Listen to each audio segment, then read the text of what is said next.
So I am one of those people who continues to stick to the same camera system that they initially started with. And I've dabbled with cameras from other brands over the years, but since 2018, my main system has been Sony, and I don't really feel a need to change that whatsoever. But recently, I got to spend some time with a camera that sits on an entirely different level, both in the shooting experience that it offers and the cost.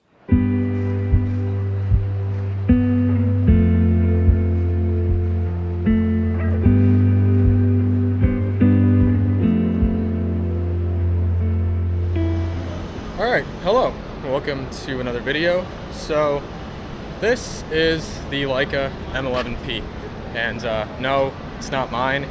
Faisal's away for a little bit, so he is letting me borrow it for about a week. And this is my second and potentially last day that I have this before giving it back. And yeah, the first time I was able to use this camera was like for a very brief time in Tokyo one night. But I didn't get the full experience of actually using it. So yeah, I'm out here in the city, gonna take some photos and share some of my experience using this camera over the past few days. So a few weeks ago, I reached out to TT Artisan, who has, supported the channel in the past, and I asked them if they were willing to send me their 50mm f1.4 spherical lens for M mount. And I was originally intending on using that on my CL, as well as my next end mount film camera, and they said yes, so shout out to them for sending it over. But basically, when they sent this lens over, it comes uncalibrated, and the best way and easiest way to do that is using a digital rangefinder to calibrate it instead of shooting a roll through a film camera. So I don't have a digital rangefinder, but my friend Faisal does, so I asked him if I could use his M11-P to just quickly calibrate the lens. And he was going away for weeks, so he told me to just hold on to the camera and use it and shoot with it if I wanted to. And yeah, I've been holding on to it for dear life because it is a $10,000 camera, which immediately skyrockets to the top of most expensive cameras that I've ever used. Okay, so a little bit about this camera if you're unfamiliar. Like I mentioned, it retails for just under $10,000 new, which is insane. But anyways, for that money, you're getting a 60 megapixel full frame sensor, 256 gigabytes of internal storage, which is plenty. You're getting like a sapphire coating on the rear LCD, which like helps prevent scratches. And you're also getting the Leica content credential thingy. Don't exactly know the name for it, but basically what it does is every time you take a photo, it encrypts metadata into the file to help authenticate who took that photo. And the only difference between this and the M11 is that the M11-P looks a little bit different. It removes the red dot on the front, just giving it more of a sleeker look. But yeah, for the most part, all the internals are the same.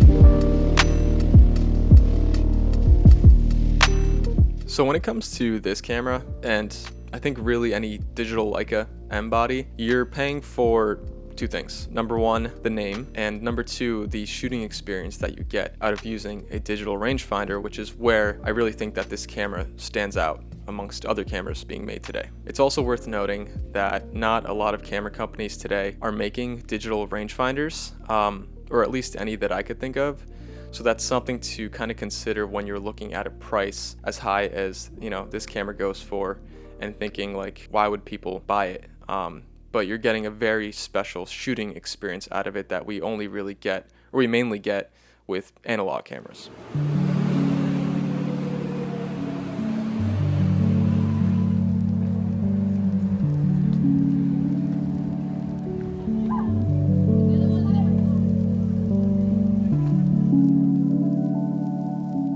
Because I shoot 99% of all my work on my Sony, I'm very used to speed, both in terms of how responsive the camera is and also obviously having autofocus. So, you know, the M11P was a big change of pace, but I actually really enjoyed it. From the shutter sound to the handling of this camera to even just like the aesthetics of it, you know, I was a bit surprised because I didn't think I would gel with it as quickly as I did. I always kind of wrote this camera off because it was so far away in terms of money that I'd be willing to spend on a purely photography camera. But yeah, I was really, you know, happy with kind of my experience with it in those first couple shots. Like I mentioned, I shot with this a little bit in Tokyo, but it was at night, and I was, you know, I didn't have a lot of time to kind of get used to the settings or anything like that. So this was kind of like my first time really, you know, digging into the camera and the menu systems and being able to shoot with it in a city that I'm a lot more comfortable with. And, you know, I will say that you can get a camera that's half the price or even less than half the price that has better specs and features, but the experience that you're getting from using a digital rangefinder is really special. All right, so been out shooting for about 2 hours now. I think the camera's still at about like 75 or 80%, which is actually really good. I only have the one battery, so I was just kind of, you know, I've been turning it off because I don't know how good the battery is on this camera. So yeah, pretty satisfied with that. Gonna kind of walk over into Greenpoint a little bit, maybe roam around the water, and then see what we can get.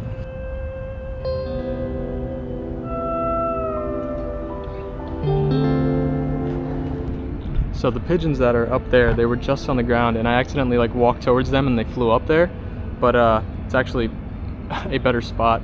I just kind of wish someone would walk around here because I think I could get a really nice shot.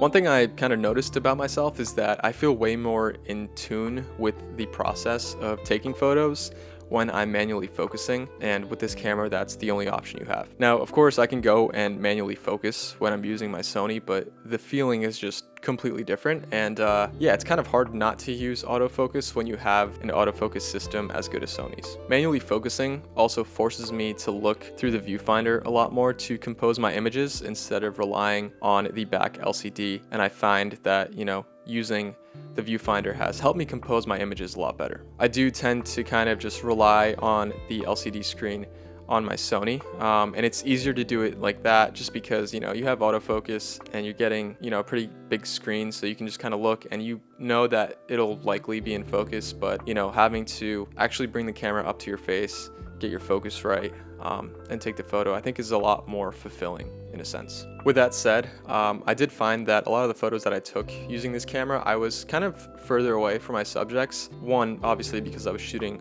on a 50, but yeah, I just had more time to compose and focus on my, you know, images, as opposed to walking through like a more crowded area and relying on autofocus and the LCD screen to just kind of take quick shots. And this process definitely slowed me down, but I think that actually lends to my style of shooting and the photos that I end up liking the most, which, you know, I think that approach is a little bit more deliberate and calculated, I guess.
Now, this isn't an M11P specific thing, but having a 60 megapixel sensor gives you a lot more flexibility to crop in more and recompose your images, as opposed to, my A7 IV that has 33 megapixels. And I still crop in quite a bit, and it's fine for Instagram or YouTube, but when it comes to doing something like printing, you want to have that extra resolution. And I don't really print much or at all, but if I did, this would be a lot more useful in that sense. But if you don't want to deal with 60 megapixel DNG files, this camera's cool because it has this triple resolution feature where you could also shoot at 36 and 18 megapixels if you want to conserve space for whatever reason. The files themselves are also really nice to edit. I don't really think that I found a significant difference from Sony RAW files, other than the Sony files might be a tad bit more flat, but yeah, editing these was no issue, and I made basically the same amount of adjustment after applying my presets on the Leica files that I would with my Sony files, and it was seamless. So if you're interested in checking those presets out, first link in the description. I really like this scene. Just gonna kind of wait for someone to walk through this. I'm in a weird spot on the road though, so.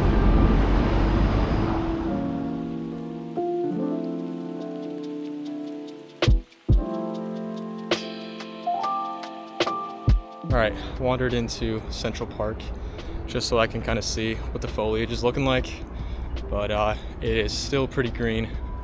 It'll probably take another 2 or 3 weeks before we start seeing some yellow and orange.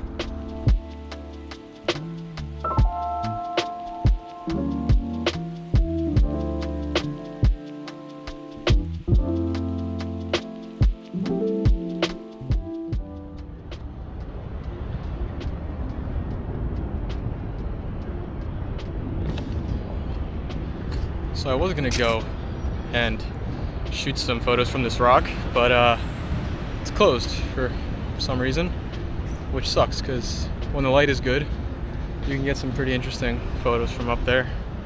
But that plan is soiled, so I'm gonna kind of start making my way outside of Central Park and just kind of maybe walk downtown, maybe take a subway down and go on the ferry. I don't know. We'll see.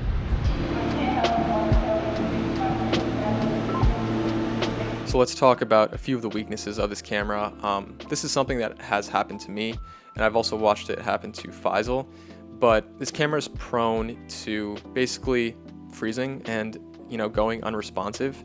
And I remember one instance where Faisal was about to take a photo of a really interesting scene that was kind of like a split second, and the camera in that moment froze up and he missed the shot. So that is, I guess, a point off for reliability in that sense. I know that it can happen more so depending on the type of SD card you're using or if you're shooting in a faster frame rate, but I think when you're paying this much money for a camera, that's not really an issue that you want to deal with. On a somewhat similar note, this camera takes quite a bit to boot up and turn on. And because I only had one battery, I was turning off the camera when I wasn't actually using it. But when there was something quick happening in front of me and I wanted to get a photo of it, it took a while for that camera to really kind of turn on and, get to the point where I could actually focus and then compose and take a photo. So that could potentially force you to miss shots in that sense. So yeah, I guess it's a little inconvenient. This camera also doesn't have IBIS, which could result in some shaky images if you're shooting in low light scenarios at a slow shutter or at night. It doesn't really concern me all that much just because I don't do that. I don't really shoot indoors a ton or at night, but if you are someone who does, then that's something to consider.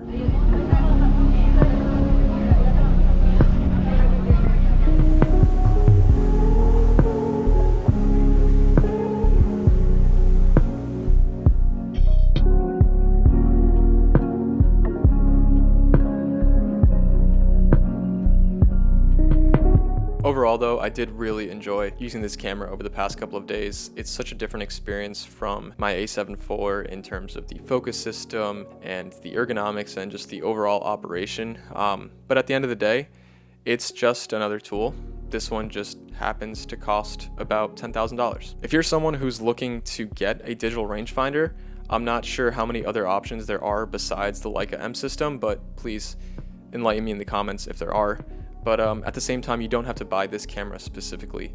There's a lot of older M models that cost less, and you can put that extra money towards a lens or something. I can't say that I would never consider getting a digital Leica M in the future, but I think by the time that I'd be ready to invest in it, they might be on the M14 by that point. But if you're looking for a shooting experience like the one that the M11-P might give you, then I think you'll be pretty happy investing into the system. Yeah, that's the end of this video. Shout out to Faisal for letting me borrow it for a few days. I am giving it back unscathed, which is, I think, a success in my book. And also shout out to TTRson for sending over their lens. If you do decide to spend money on a camera like this, and you only have a couple $100 left over, consider getting that lens. It's really good for the price. But yeah, thank you guys so much for watching. Subscribe if you haven't already, and I'll see you in the next one.